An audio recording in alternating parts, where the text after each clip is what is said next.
Ces images datent du 24 juin dernier. Environ 2000 migrants issus principalement d'Afrique subsaharienne ont tenté d'entrer par la force dans l'enclave espagnole de Melilla, au Maroc.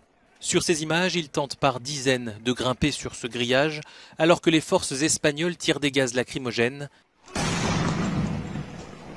jusqu'à ce que le grillage cède sous leur poids. Le bilan est lourd, 23 morts selon Rabat, 37 selon les ONG. Le Maroc affirme que les victimes ont péri dans des bousculades et en chutant de cette grille métallique.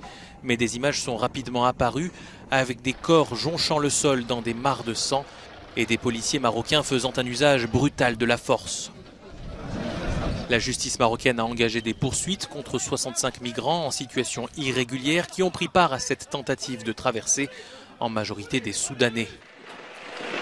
Le sujet est très sensible entre le Maroc et l'Espagne car Madrid compte sur son voisin maghrébin pour contenir cette pression migratoire.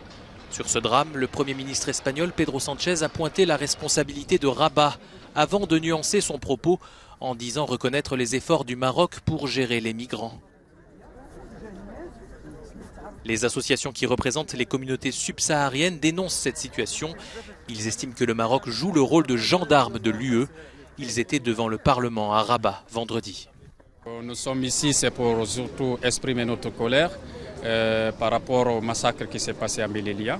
Voilà, nous avons émis des recommandations à l'encontre des autorités marocaines qu'il s'agit non seulement de mettre en place une enquête indépendante pour identifier les responsabilités de ce massacre, mais surtout aussi de l'identification de tous les dépouilles qui sont décédés pour en fin de restitution de ces corps à leurs parents ou de les enterrer dans des conditions humaines. Des manifestations en soutien aux migrants ont également eu lieu dans plusieurs villes espagnoles. Le bilan humain de ce drame est le plus lourd jamais enregistré aux frontières entre le Maroc et les enclaves espagnoles de Ceuta et Melilla, les seules frontières de l'Union européenne sur le continent africain.